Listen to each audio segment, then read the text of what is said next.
आज की चर्चा हनुमान जी से ही प्रारंभ कर लेते हैं। पर चर्चा का मूल उद्देश्य हमारा सिर्फ ये है कि भगवान का नाम लो, जितना अधिक से अधिक हो सके भगवान का नाम जपो,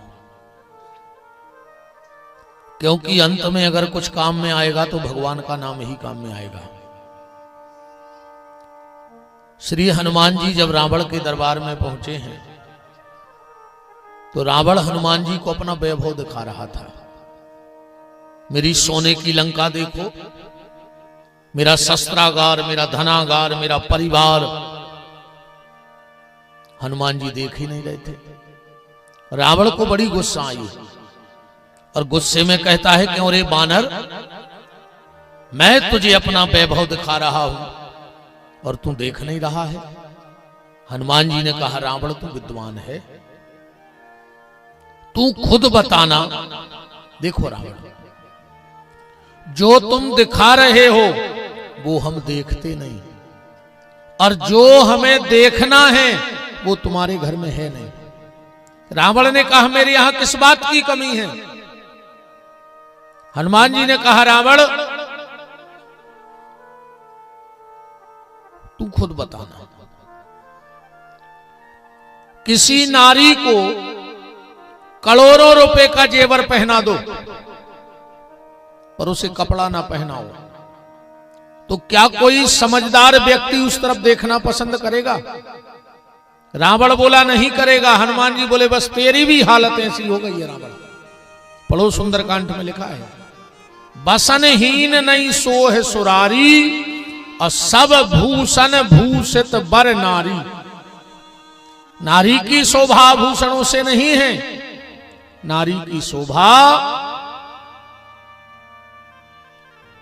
वस्त्र से है। ऐसे ही इस जीव की शोभा संसार के वैभव से नहीं है, इस जीव की शोभा भगवान के भजन से है। इसलिए जितना अधिक से अधिक हो सके इस मानव जीवन में भगवान का नाम लेना, क्योंकि यही नाम तुम्हें भव से पार करेगा। दूसरा कोई साधन नहीं है। और सीधी सीधी बात ये समझ लो कि आखिरी में कुछ काम में आने वाला नहीं है। आएगा कुछ काम में? चलो ऐसे समझो बात को। जब तुम्हारे ते शादी होते तो जितनी भीड़ तुम्हारे ते पंगत में होते उतनी भीड़ का बारात में रहते। जितनी भीड़ बारात में होते उतनी भीड़ का जयमाला में बचा थे।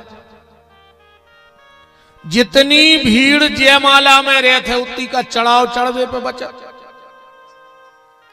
और जितनी भीड़ चढ़ाए में बैठा थे दो चार बब्बा, उतनी भीड़ का विदा में बचा थे। विदा में या तो लड़का खड़ा हो लड़की बस।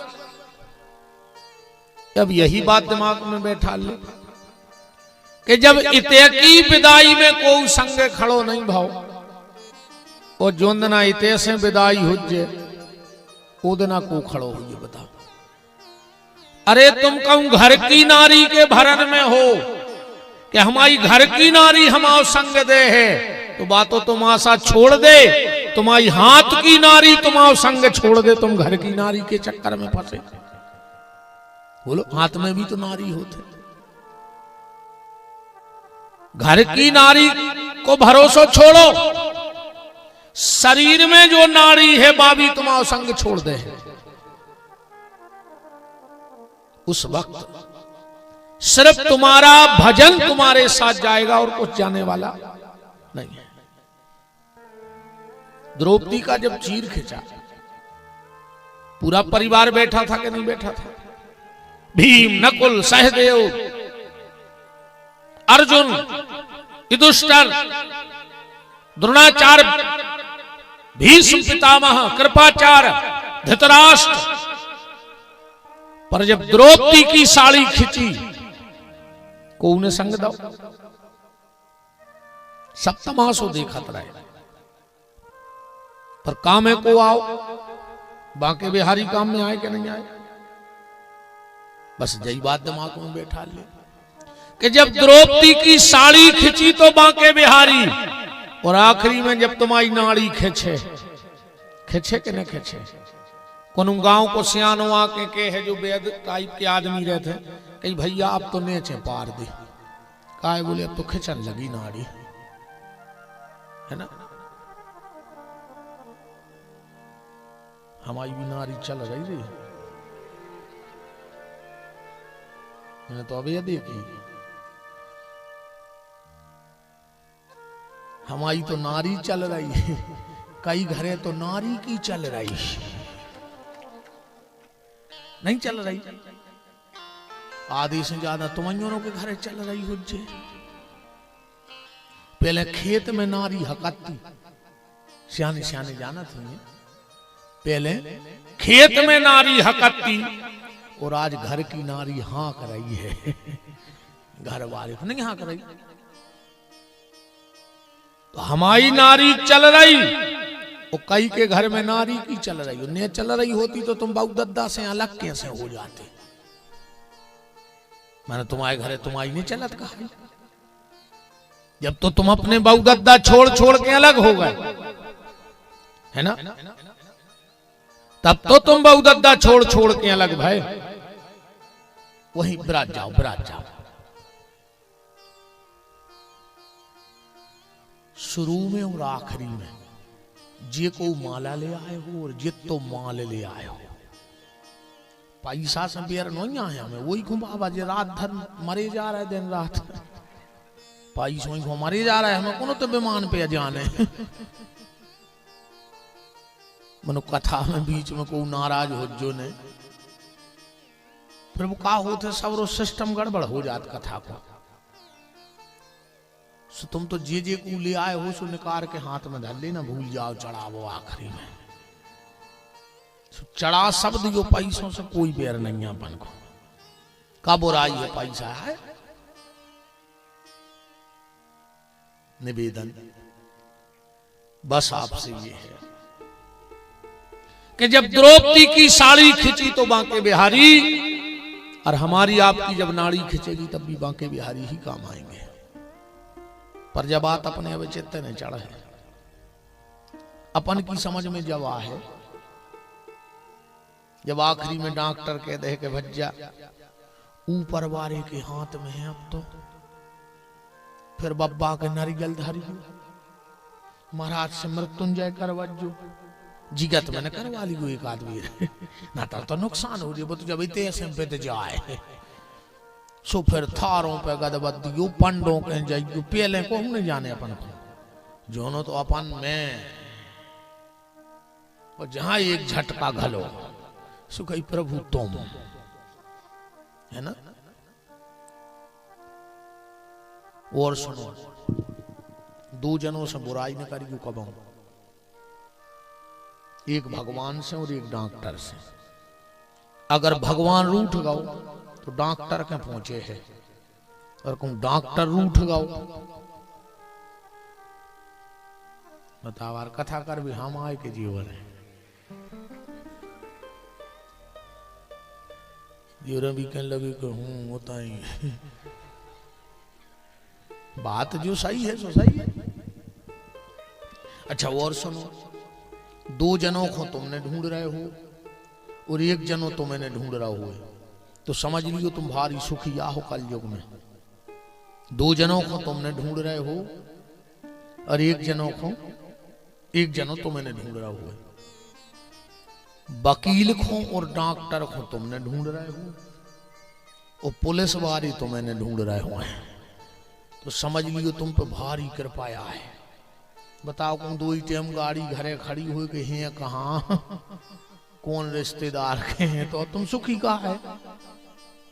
डॉक्टर को और वकील को तुम मत ढूंढो और पुलिस वाले तुम्हें न ढूंढे, तो समझना कि तुम्हारे ऊपर ठाकुर जी की विशेष कृपा है, विशेष कृपा है। आओ महाराज जी, दंडवत है, प्रणाम है, बोलो संत भगवान की। निवेदन व्यासपीठ ये कर रही है राम को राम।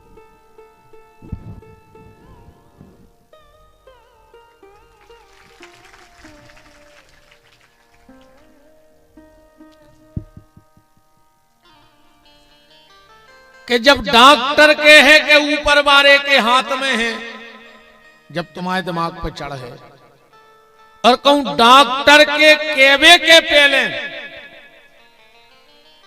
तुमने कहूं जिंदगी ऊपर वाले के हाथ में सौंप दी, तो कब तुमसे डॉक्टर ने कहे कैसे को पता है कि तुमने पहले ही सब कुछ ठाकुर जी को सौंप दो। कल भगवान भोलेनाथ के विवाह की मंगलमय चर्चा हम लोग सुन रहे थे। जैसे ही भगवान भोलेनाथ कैलाश पर पहुंचे माता पार्वती को लेकर, और पार्वती जी ने भगवान शिव के सिर पे गंगा को देख लिया। शंकर जी के सिर पे गंगा बैठी है।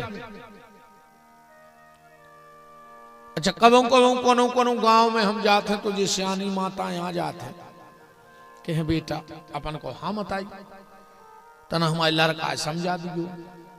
अपन को कहा उन्हें बहू घुमूड़ पे बैठा ला, वो तो घर वाली घुमूड़ पे बैठा रहे। कहते तुम्हें भारी हंसी आ रही सरपंच, का बात है?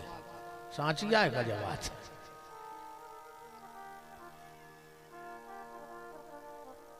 कहते कि नहीं कहते?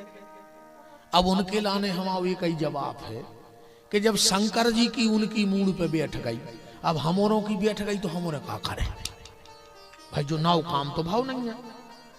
जब शंकर जी की उनके सिर पे बैठ गई, अब हमोरों की बैठ गई तो हमोरे क्या करें? पार्वती ने कहा भोलेनाथ ये कौन है? जब मैं आ गई हूं तो ये दूसरी स्त्री कौन है? भगवान भोलेनाथ ने कहा देवी ये गंगा है। आपने इसको सिर पे क्यों बिठाया? भोलेनाथ बोले देवी ये परोपकार करती है, और जो परोपकार करता है उसे मैं सिर पे बिठा लेता हूं। विष्णु पुराण में श्लोक आया है, गंगा गंगेत यो भ्रूयात योजना नाम सतैरपि मुंचते सर्व पापेभ्या विष्णु लोकम सगच्छति। अगर 100 योजन दूर से भी गंगा का नाम ले लिया जाए तो विष्णु लोक की प्राप्ति होती है। और देवी परहित सरस धर्म नहीं भाई, और पर पीड़ा सम नहीं अधमाई, और परहित बस जिनके मन माही। परोपकार का भाव जिनके भीतर आ जाता है, भगवान शिव कहते हैं वो मेरा सबसे प्रिय होता है। अच्छा, इसलिए आपने सिर पे बिठा लिया? शिव जी बोले बिल्कुल। तो पार्वती जी बोली कि आज हम कैलाश पे एक नई गंगा प्रकट कर रहे हैं, एक नई गंगा प्रकट करेंगे। तो पार्वती ने क्या पूछा भगवान शिव से? चौपाई पढ़ना के पूछूं रघुपति कथा प्रसंगा, और सकल लोक जग